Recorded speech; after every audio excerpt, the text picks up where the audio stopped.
You talk, you text, you show up, you give compliments and attention. Yet somehow you still feel like you are standing behind glass while the world walks right past you. And that silence hurts more than rejection ever could. You watch people glance at their phones when you speak. You see conversations drift the moment your name leaves your mouth. And you feel that quiet sting when someone else says half of what you just said, and suddenly everyone listens. A guy like Mike, 38, steady job, decent life, texts a woman something thoughtful, something real, and it gets a quick emoji back while another man sends 2 careless words and somehow becomes unforgettable. That is not because Mike lacks heart or intelligence. It is because his words do not leave a mark.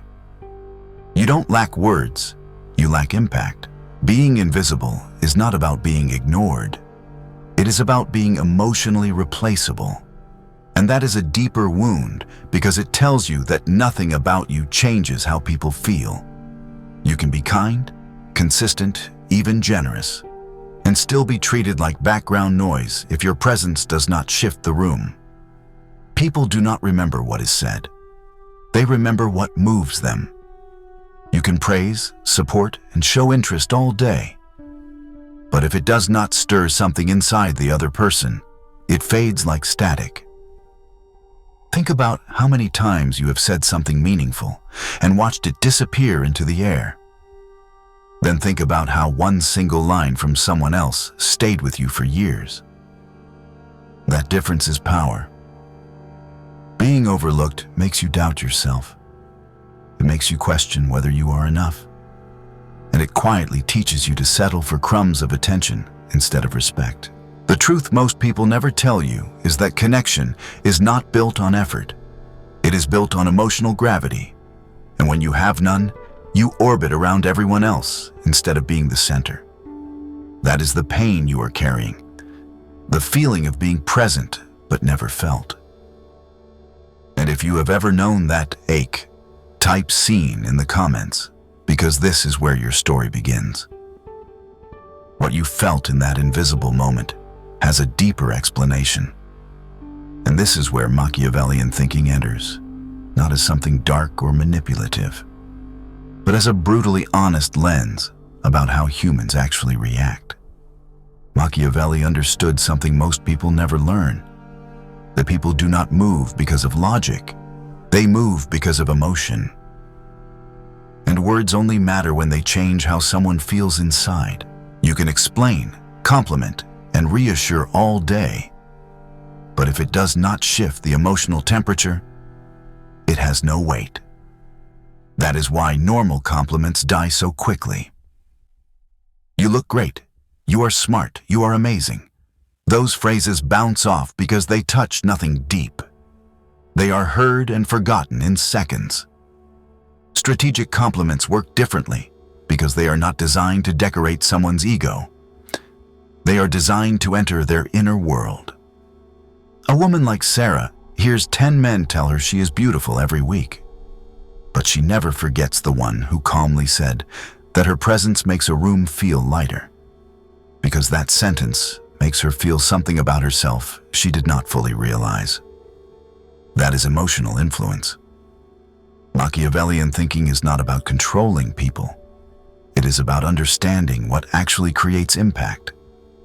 And impact is always emotional before it is verbal. When you speak in a way that touches how someone sees themselves, their mood, or their inner story, your words start to matter. Most men are trapped trying to impress with logic, with explanations, with obvious praise, and they wonder why nothing sticks. The problem is not that they are saying the wrong things. It is that they are aiming at the wrong target. You cannot move a heart by speaking to the mind. You move a heart by making it feel recognized, seen, or slightly exposed. This is the shift that turns invisible men into unforgettable ones. Because the moment someone feels something in your presence, you are no longer just another voice. You are a psychological experience.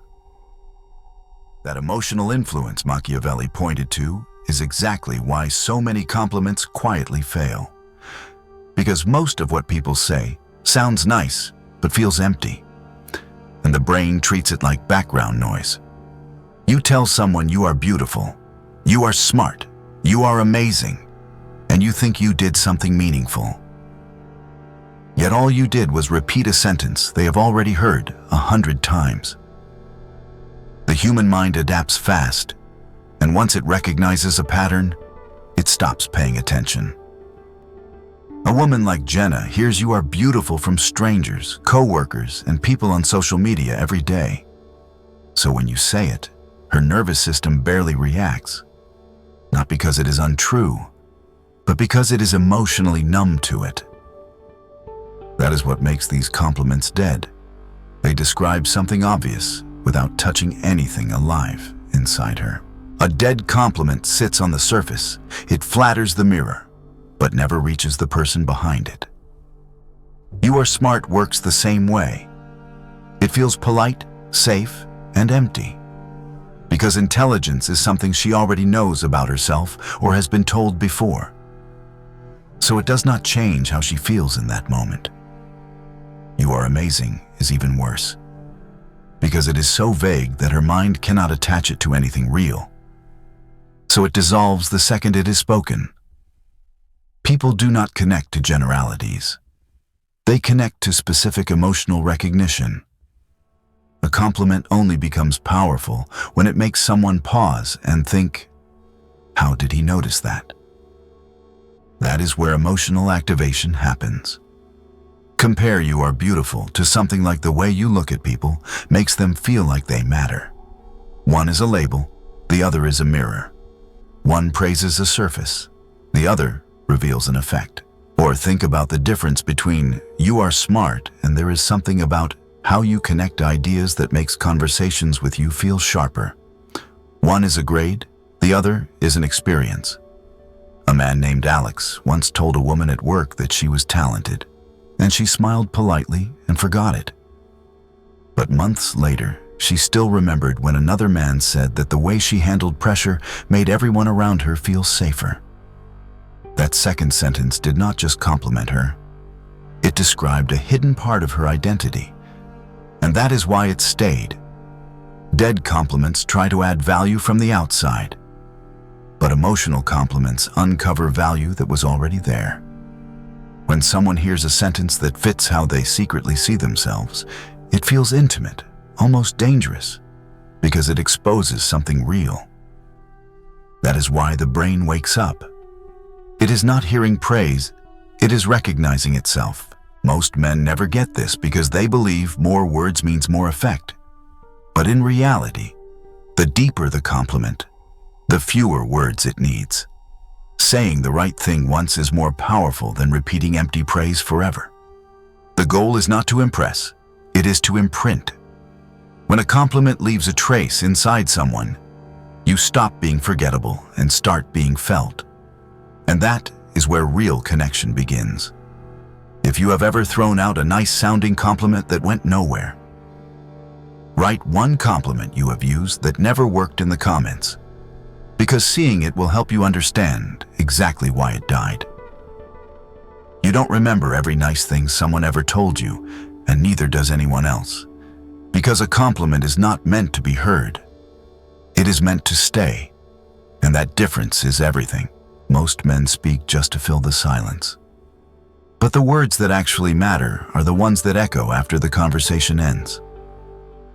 A woman named Laura once told me she could not recall a single compliment from the guy she dated for months. Yet she still remembered one quiet sentence from a man she met once, because he said something that made her feel exposed in a beautiful way. He didn't talk about her face or her clothes. He simply said that the way she listened made people feel like they mattered. And that line stayed with her long after his voice faded. 10 men told her she was pretty, but one man told her something true, and the brain keeps what feels real. Compliments that create memory do not decorate someone's surface. They touch something they secretly believe about themselves. And when that happens, the mind holds on because it feels recognized. A sentence that lands emotionally becomes part of their internal story. And people never forget who changes their inner narrative. Think about how many times you have heard praise that sounded nice but disappeared by the next day. And then think about that one comment that still lives in your head because it felt like it saw you. That is the kind of compliment Machiavellian thinking is built around. Not flattery, but emotional precision.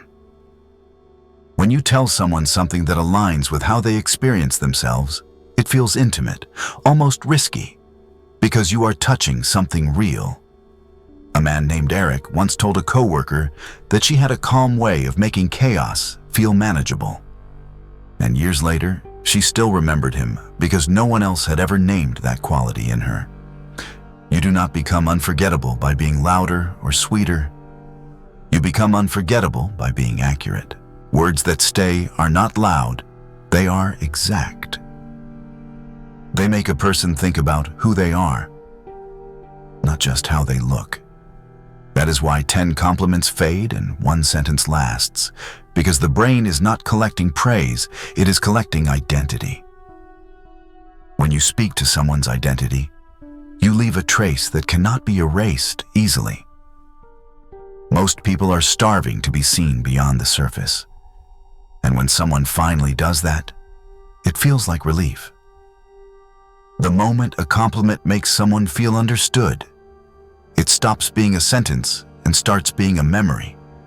And memories have power.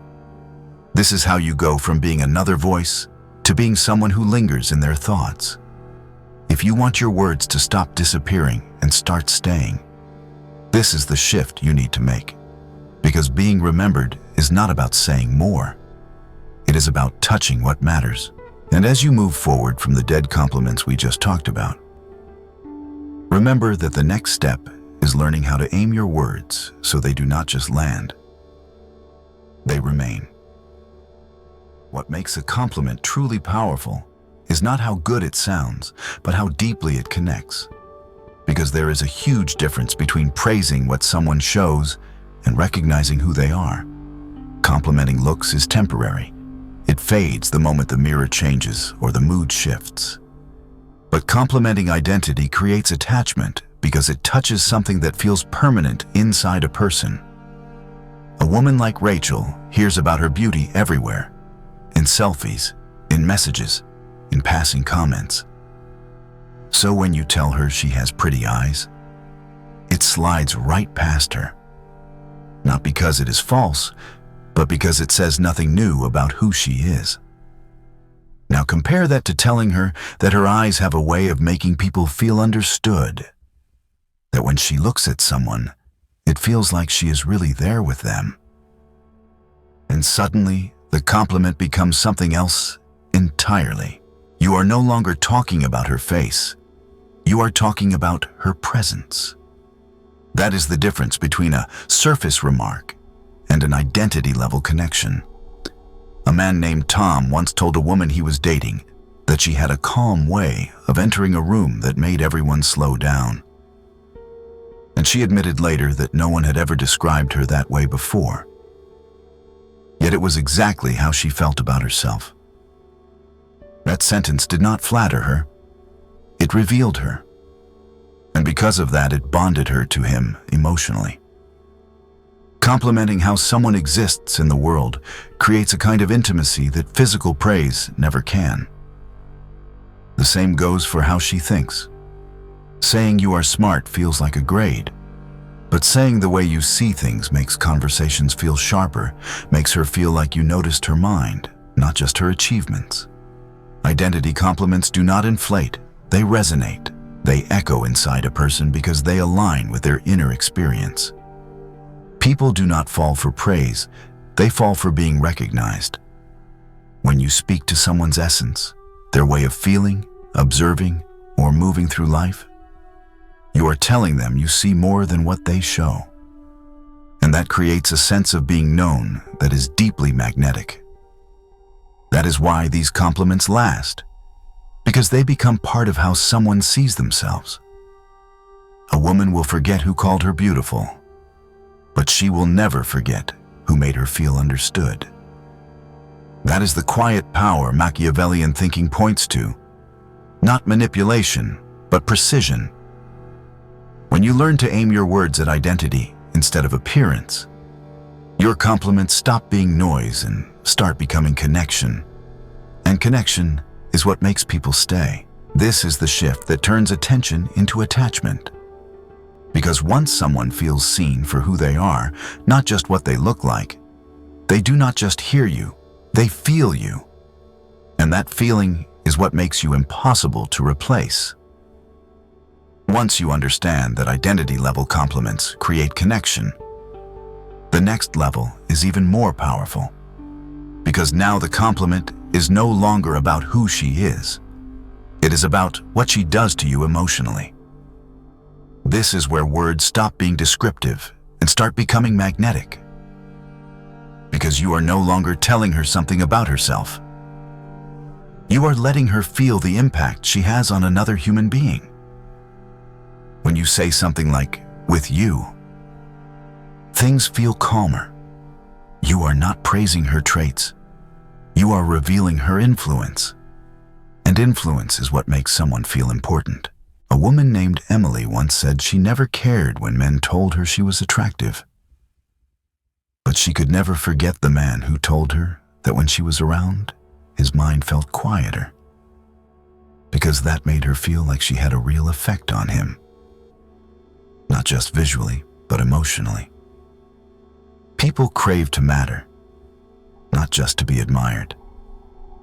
Compliments about emotional impact hit deeper because they answer a hidden question everyone carries, which is, do I change how the world feels?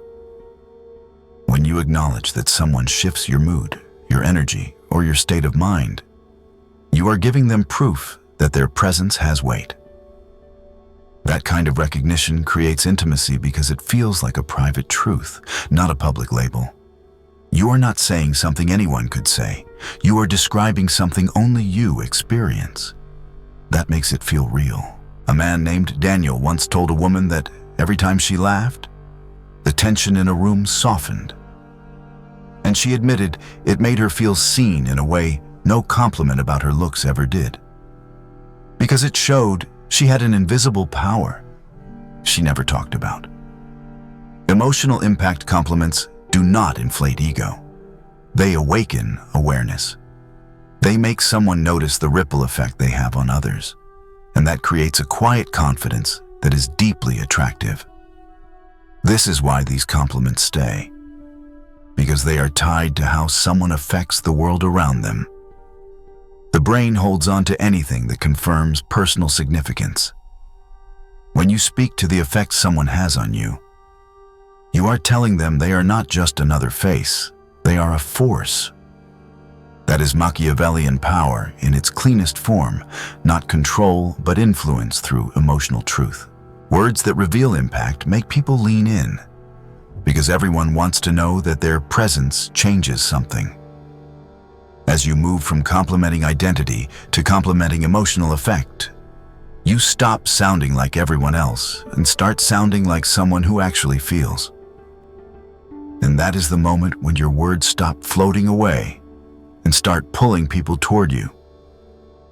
Because nothing is more seductive than knowing you make a difference in someone's inner world. Everything you have seen so far leads to this quiet shift. Because the real change does not happen in what you say. It happens in what you aim for when you speak. Most men walk into every interaction asking themselves what they should say to sound interesting, to sound confident, to sound attractive. And that question traps them in performance. They become actors instead of influences, always searching for the right line while missing the emotional moment in front of them. The Machiavellian shift is to stop chasing clever words and start paying attention to what the other person is feeling as they hear you. When you ask yourself, what am I making her feel right now? Your language naturally changes, because you stop talking at her and start tuning into her. A man named Ryan once noticed that whenever he tried to impress, women drifted. But when he focused on how they were reacting emotionally, When he spoke in a way that made them feel relaxed or curious, conversations suddenly lasted longer. That is because people stay where they feel something. This shift moves you from broadcasting to connecting. It also takes pressure off you because you no longer need perfect sentences, you need emotional awareness. Words become tools instead of decorations. When you aim at feeling, you automatically avoid dead compliments and empty praise, because you are listening to the room, not just your own voice. This is what Machiavelli meant by understanding influence, not forcing anything, but guiding the emotional current. When you create a feeling of ease, intrigue, or recognition, you are already winning, even if you barely said anything. Think about how some people can say very little yet leave a strong impression. That is because their presence shapes the emotional space. This shift is what turns a forgettable conversation into a moment that lingers, because emotions stick longer than sentences ever will. As you let go of trying to sound good and focus on making someone feel something real, you step into a different kind of power, one that does not need to prove itself. And this is where the next change happens, because once someone feels something in your presence, they begin to respond to you in ways words alone never could. The moment you stop trying to impress and start shaping how she feels, a quiet psychological shift begins inside her. She does not just remember what you said. She starts remembering how she felt when she was with you. And feelings are what the mind returns to when it is quiet. A woman like Olivia might forget most of a conversation, but she will catch herself smiling days later because something about your presence made her feel lighter or more understood. That is when she begins to think about you without trying to. Not because you chased her, but because her nervous system marked you as different. She starts comparing you to other men, not in words, but in sensations. Noticing that with you there was a calm, a curiosity, or a sense of being seen that she does not feel elsewhere. That comparison is not logical. It is emotional. And emotional comparisons always favor the person who left the deepest impression. Over time, she begins to associate you with a specific feeling, maybe ease, maybe intrigue, maybe warmth. And once that link is created, you live in her mind as more than a face or a name. A man named Lucas once told me a woman he barely dated kept thinking about him simply because he made her feel safe and interested at the same time, something no one else had managed to do. That is the power of emotional imprinting. When you get it right, you become part of her internal world, not because you demanded it, but because you earned it through how you made her feel. This is why compliments and words that create emotional impact are so dangerous in a good way, because they quietly rewire how someone experiences you. You are no longer just another option. You are a reference point. And when someone starts using you as a reference for how connection should feel, you stop being replaceable. This is the invisible force Machiavellian thinking points to. Not manipulation, but emotional gravity. And once you have it, people orbit you without you having to pull. And as this emotional bond forms, it naturally leads into the final truth. Because what stays in someone's feelings is what makes you impossible to forget. As all of those emotional impressions build on each other, something rare starts to happen. Because you move from being just another person in her world to becoming a feeling she cannot replace. Anyone can talk. Few can be felt, and that difference is what separates noise from presence. A man named Chris once said he was shocked when a woman he barely dated kept reaching out.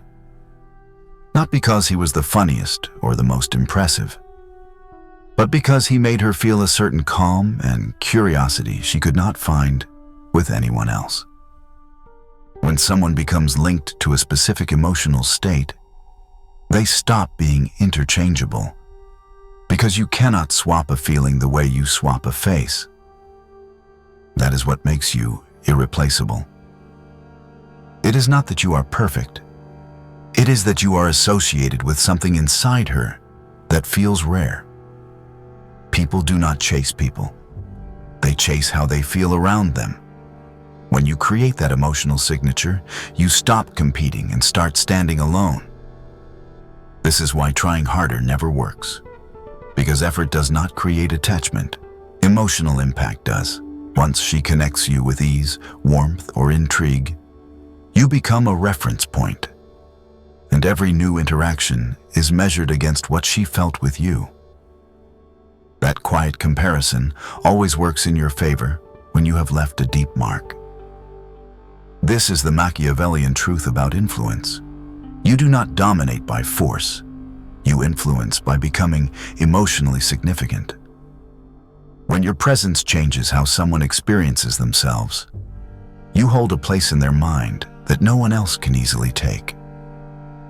And that is what it means to be irreplaceable, not to be louder or better, but to be the one who made them feel something they cannot find again. Everything you have heard up to this point leads to one simple truth, because the real difference between being overlooked and being remembered is not talent, looks, or even confidence. It is emotional impact. Weak men impress, powerful men imprint. And imprinting means leaving a feeling that stays long after the words are gone. When you stop chasing reactions and start shaping how people feel around you, you no longer have to compete. Because you become the reference they compare everything else to. A woman does not fall for lines. She falls for how her inner world changes when you are present. And that is the kind of power Machiavelli was pointing toward all along. You were never meant to beg for attention. You were meant to create gravity. When your words touch something real, you are no longer invisible. You are unforgettable. And once that shift happens, everything in your relationships begins to move differently. Comment Machiavelli if you're ready to be felt, not ignored. And write the word seen if this video described your life better than anyone ever has. Subscribe if you want to keep building this kind of quiet, dangerous, emotional power.